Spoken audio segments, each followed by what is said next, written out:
Assalamualaikum warahmatullahi wabarakatuh. Saya Nurulisa akan menjawab pertanyaan final. 1.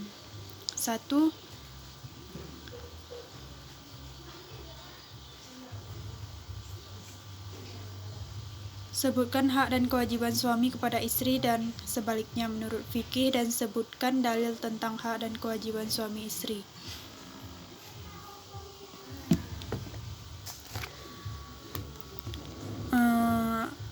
Hak dan kewajiban istri terhadap hak kewajiban suami yang wajib dipenuhi istri. 1. Hak ditaati. Adapun isi dari taat tersebut adalah istri supaya bertempat tinggal bersama suami di rumah yang telah disediakan. Taat kepada perintah-perintah suami kecuali apabila melanggar Allah. 3. Berdiam di rumah, tidak keluar kecuali dengan izin suami. 4. Tidak menerima masuknya seseorang tanpa izin suami. Dan yang kelima, hak memberi pelajaran. Adapun hak istri yang wajib dipenuhi suami,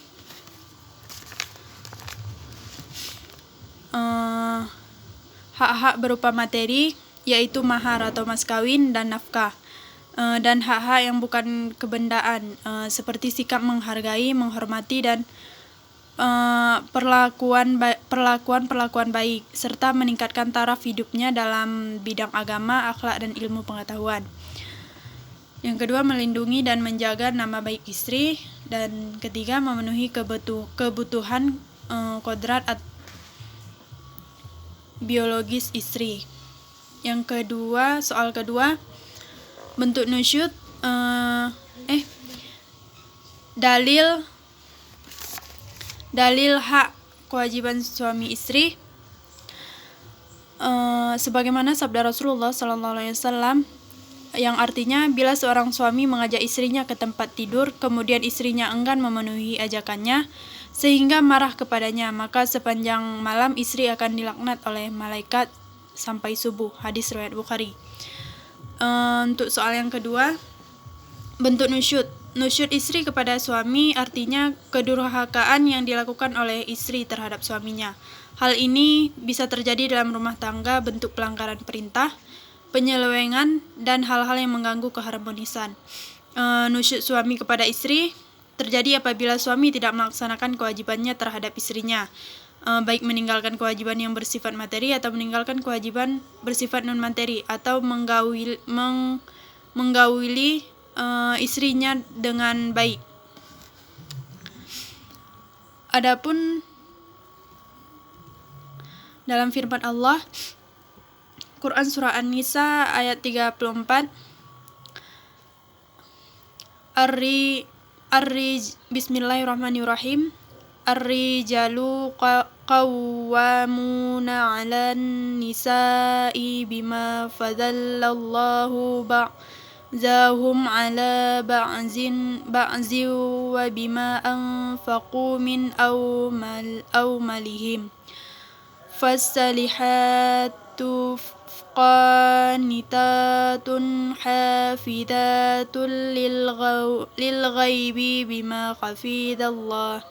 Wallati taqafuna nusyudahunna fa'idhuhunna wahjuzuhunna fil madaji'il wazribuhunna fa'in ata'nakum fala tabghu 'alaihinna sabilan innallaha kana 'aliyan kabira.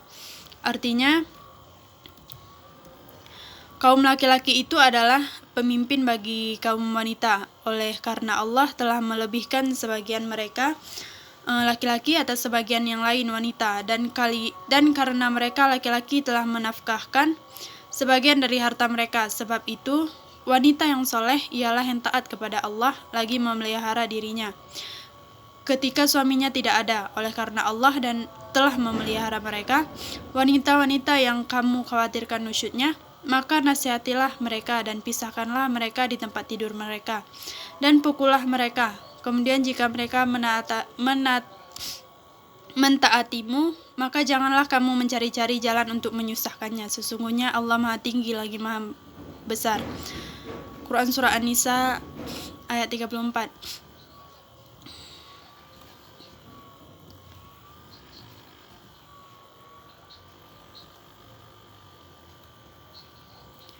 Bentuk syikok, perselisihan antara suami dan istri, di mana terjadinya percekcokan atau konflik ini terjadi dari dua belah pihak. Dalam dalil Quran Surah An-Nisa ayat 35, Bismillahirrahmanirrahim, wa in kiftum shiqaqa bainihima fab'athu hakaman min ahlihi wa hakaman min ahliha in yurida islahan yuwaffiqillahu bainahuma innallaha kana aliman khabira.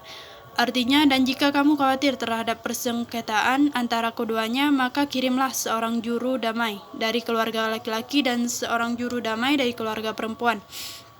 Jika keduanya juru damai itu bermaksud mengadakan perbaikan, niscaya Allah memberi taufik kepada suami istri itu. Sungguh Allah Maha Teliti, Maha Mengenal. Adapun hakimain, yaitu seorang hakim dari pihak suami dan seorang hakim dari pihak istri. Hubungan hakamain ialah juru perdamaian. Berhubung hakam berarti hakim, maka hakam boleh membuat keputusan sesuai dengan pendapat keduanya tentang hubungan antara suami dan istri. Apakah akan memberi keputusan perceraian atau nasihat agar dapat damai kembali.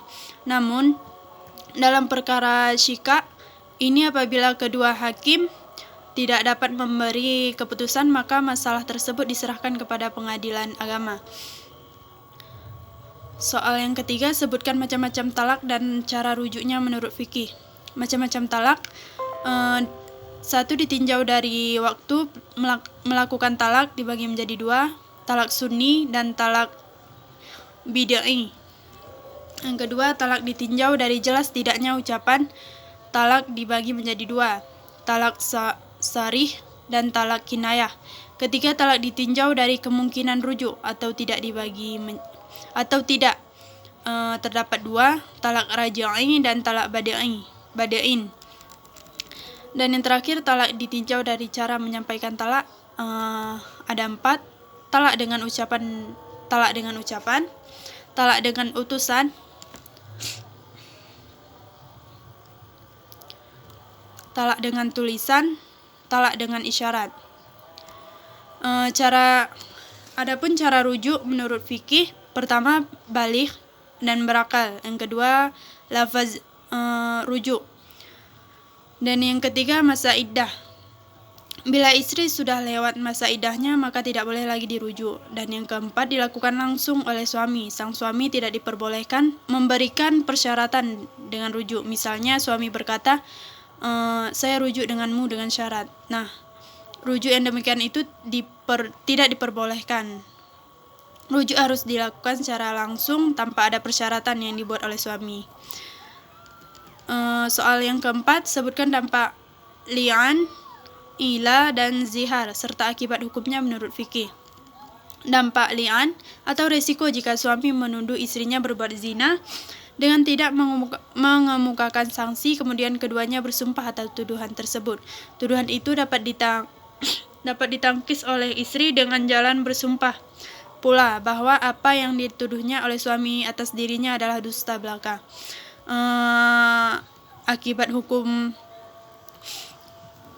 li'an, satu, suami yang mengucapkan li'an bebas dari ancaman had qazaf, dalam arti tuduhan yang dilempari itu dinyatakan benar. Kedua, perzinaan yang dituduh suami berarti betul terjadi atau terjadi secara hukum. Secara hukum istri telah berzina. Dan yang ketiga, hubungan nasab antara suami yang li'an dengan anak yang dikandungkan istrinya itu terputus, dan untuk selanjutnya anak tersebut dinasabkan kepada ibunya. Dan yang keempat, istri yang dili'an bebas dari ancaman had zina. Dengan begitu secara hukum dia tidak betul berbuat zina. Dan yang terakhir, perkawinan di antara keduanya putus untuk selamanya. Adapun dampak ilah itu semacam hukum, itu semacam sumpah dengan menggunakan nama Allah. Seandainya dia melakukan apa yang disumpahkan itu, dia menanggung resiko yang berat dalam bentuk tuntutan Allah membayar kafarah. Akibat hukumnya, bila telah selesai suami mengucapkan ilah terhadap istrinya sesuai ketentuan yang disebutkan dalam Al-Quran, suami diberi tenggang waktu selama 4 bulan. Dalam masa tersebut berlakunya ketentuan hukum. Dalam masa iddah sesuai ucapan ilah, suami tidak boleh melakukan hubungan kelamin dengan istrinya. Bila habis masa 4 bulan dia tidak kembali kepada istrinya, maka istrinya berhak menentukan sikap. Setelah habis masa 4 bulan, waktu yang ditentukan hakim itu, hakim menyuruh suami untuk kembali kepada istrinya, tentunya dengan membayar kafarah. Bila suami tidak berkenan untuk kembali karena hal yang rasional, sedangkan dia mampu untuk menggauli istrinya, maka hakim menyuruh suami untuk mentalak istrinya. Adapun dampak zihar, resiko atas kesalahan dan pelanggaran yang dilakukannya, yang mana dalam hal ini pelaku zihar diwajibkan membayar kafarah, karena zihar dianggap agama sebagai sebuah pelanggaran. Hukum zihar berdasarkan kesepakatan para ulama haram bila suami telah mengucapkan zihar kepada istrinya dan juga telah memenuhi syarat sebagaimana disebutkan di atas, maka untuk selanjutnya suami tidak boleh menggauli istrinya sampai ia membayar kafarah. Soal yang kelima, harta bersama atau harta gonogini dalam pandangan fikih sebagai harta kekayaan yang dihasilkan oleh suami istri selama mereka diikat oleh tali perkawinan. Atau dengan kata lain, bahwa harta gonogini atau harta bersama adalah harta yang dihasilkan dengan jalan syirkah atau kongsi antara suami dan istri, sehingga terjadi percampuran harta yang satu dengan yang lain dan tidak dapat dibedakan lagi.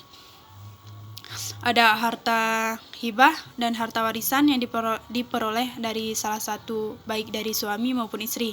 Harta hasil usaha sendiri, harta yang diperoleh pada saat perkawinan atau karena perkawinan, dan harta yang diperoleh selama perkawinan, kecuali harta perkawinan dan hibah yang diperoleh salah satu dari suami istri. Adapun